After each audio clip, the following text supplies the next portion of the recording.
I've seen a lot of people asking about how to climb and what's the best ways to climb in ranked. So I decided to make this video about 10 tips that will really help you climb. And it's not like just the general bullshit of just crosshair placement, this and that. It's the more like real tips that will actually help you. And this will work from any rank, from Iron to Radiant. It doesn't really matter. It's just general good tips that will get you winning more, if you know what I mean. So, yeah, these are my histories. You can see I was low plat when the game came out, and I slowly improved over time, which is the best way to go about it. That's how you're gonna improve, really. You're not gonna jump from major jumps from like Iron to Radiant are impossible, pretty much. If you improve, if you go up an entire rank per season, that's insane. It's really good. So we're gonna jump into the tips now. The first big tip I have is limit your agent pool. There is no use in playing, just filling every single game. Playing one game Omen, next game Brim, next game Astra, next game Killjoy. It's not consistent at all. It's way too hard to climb.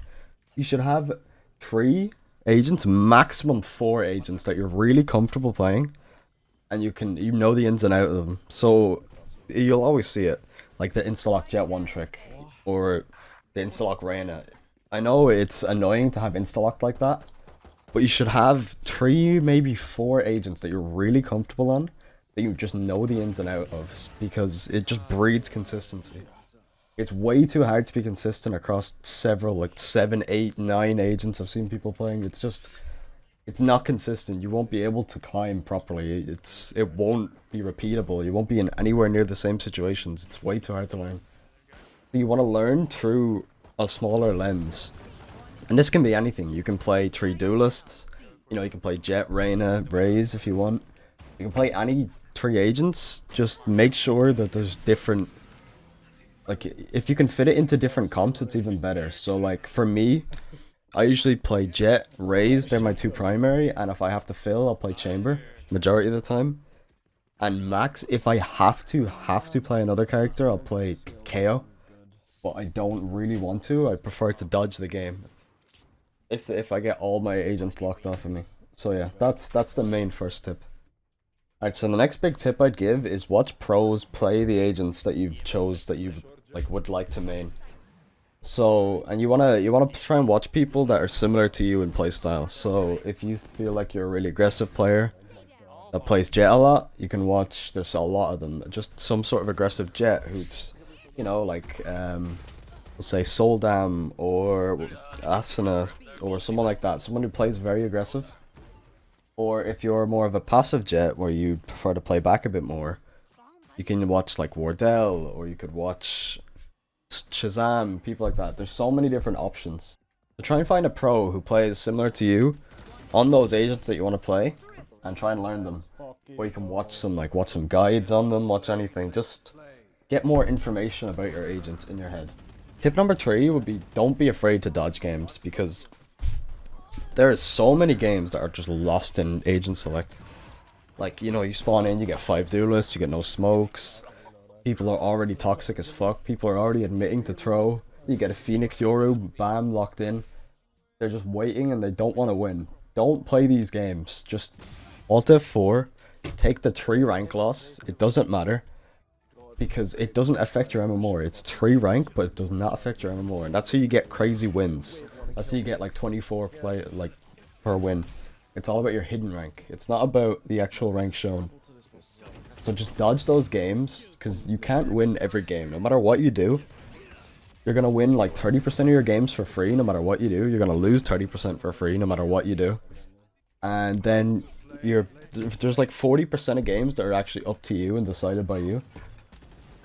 So you want to, if you can find those games in agent select that you just can't win, just get rid of them. It'll help your win rate a lot, and you'll just lose 3 for it. It's not worth losing 20 when you can lose 3. So that's tip number 3. My next tip, and this is a big one, is just review yourself. Even, it doesn't mean you have to go and VOD review like 75 of your games if you don't want. If you want a VOD review, it's even better, but not everyone has the time to VOD review. Especially You'll get a lot from VOD reviewing, but if you don't have the time, just ask yourself every time you die, what could I have done to prevent that? And don't just say, oh, if my teammate does this, then I don't die. Like, that's just not gonna help you. Your teammates are random. They're always gonna be random. Sometimes they're gonna carry you, sometimes they're gonna do fuck all. That's just how it is. You wanna focus on what you could have done better. And you can just ask yourself every time you die, what could I have done there? Did I push too aggressive?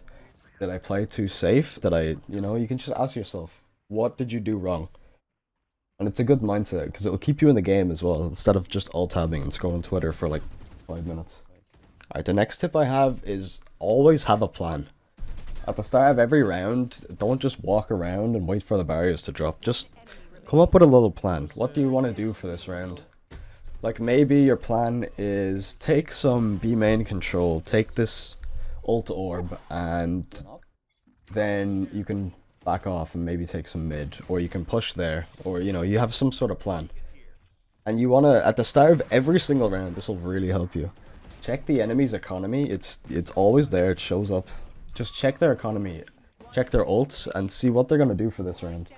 You can try and come up with a counter strat. So maybe the enemies have very low money, so they're going to play more close range angles with some shotguns maybe or something. Or maybe you guys are low money and the enemy have a lot of money and you're expecting really big guns like rifles and ops, so you don't take very long range angles, stuff like that. Or then you see, oh, the enemy are low money, but they have jet knives and chamber ults, so they still have a pretty good chance this round. So try not play too aggressive and peek too many long range angles again. So that would be the main thing. Just have a plan and always check their economy, because it will save you so many deaths that didn't need to happen. Alright, my next big tip is all about mental. If whenever, you gotta try and keep the best mental possible. So for me, I won't play any more than 2 losses in a row. I'm already tilted, I'm already finished, I'm already checked out. But for you, it could be, 1 loss, it could be 3 losses, it could be 4. You want to find that point where you're tilted and you don't, you're playing at a worse level because you're angry. And you don't want to go past that point, otherwise you'll have huge rank dips where you'll lose like 100 rank in a day, and that's just like really bad, and you could have just avoided that. And you also want to mute anyone at all that is toxic. Like, no matter what, even if it's like passive aggressive toxicity, I just mute that, because it's not worth the comms they give you are usually not good. They don't usually say anything useful. They're just being an asshole for no reason, and it's just gonna tilt you overall. It's gonna tilt you in your next games, and it's just not worth the hassle, because they don't even give you comms, so you're just getting tilted for no reason. So just mute anyone at the first sign of toxicity. There's no point, because if they're an asshole once, they're gonna just keep doing it. The next big thing is just crosshair placement and movement, because they are so important. Crosshair placement is literally broken. You wanna just read your enemies. It's not just place crosshair at head level. There's so much more into it. Like, if you hear the enemies running, you need to hold your crosshair wider, because you're expecting them to wide swing it. If you're playing an off angle, you should hold your crosshair wider as well, because the enemy won't expect you there, so they won't slow peek it at all. Whereas if you don't hear any footsteps, maybe you can hold it a bit tighter, because you're expecting them to not wide swing. That's pretty much it. You gotta think what the enemy are doing and then place your crosshair accordingly. That's the main thing. It's not just place crosshair at head level and just running around the place. There's just so much to it. It's way too much to go over in just one quick tip. But yeah, the main things I'd say is listen to how the enemies are playing and place your crosshair according to how you feel that they're gonna swing or what way they're gonna peek it. So yeah. Alright, so the next tip I have, I think, is huge. This one really changed for me how much more consistent I could get at winning games. So it's all about playing the numbers game and playing the objective, other than just playing for kills. So if you're up 5v3, there is no need to make a play. Plays are not needed at all. So you just want to play the objective, and you want to, like, if you're on attack 5v3 and you have the bomb down, there's no point in pushing. You just want to play a crossfire with your team, and that's it.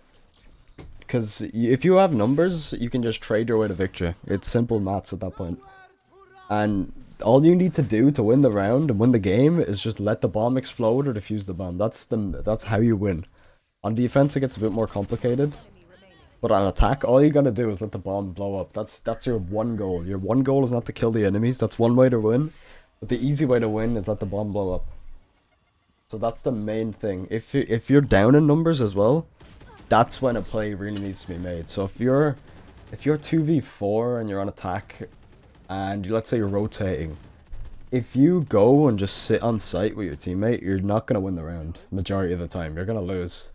It's very hard to win like that. So you kind of you need to make some sort of a play when you're down in numbers like that. Or if you're even in numbers, you can also make a play. But I think that is huge, is playing the objective and playing the numbers game. Alright, so the next thing is always ask your teammate for help.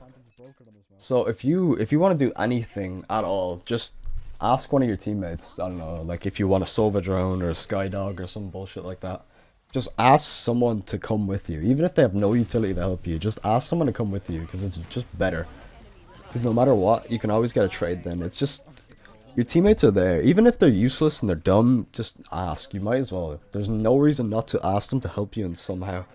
So if you want to like push down on Haven and you want to push down B, just ask your teammate to hold B window for you. Something like that. Just anything simple. It's way better and it's a good habit to get into. Alright, so the next big one I always see about, especially in lower elos, is people not using their utility at all. People are just afraid of their utility. There's two different styles in low elo I've seen. It's people who are just afraid of utility and forget they have it. And it's people that only use utility and don't have any mechanics or anything at all. They just use utility. And you want to find a middle ground. You want to find that middle ground, and that's where can improve so much more, is using utility when it's needed, but also focusing on your gunplay. And that's especially for lower elos. But there is some high elo players as well that are just either too utility reliant or just swing everything without using utility. And the final big tip I have, get this, play the game more. So many people like sit here and they just don't play the game, but they want to be good. But you have to play. If you don't play, you won't improve. It's that simple. You gotta play, and you gotta play correctly. So, like, you know, playing warmed up. Don't play while you're tilted. All the stuff I was just saying. It's all there, but you still have to play. If you're not playing, you're not gonna improve. That's the easiest way to improve, is just play more. So that's gonna be it. That's gonna be all my tips that I think are huge. I have, you know, I can't really use my entire brain just in one video, but they're the main 10, 11, if you count the last one, tips I have that will really help improve. So yeah, thanks for watching and appreciate it. Subscribe, all that. See you later.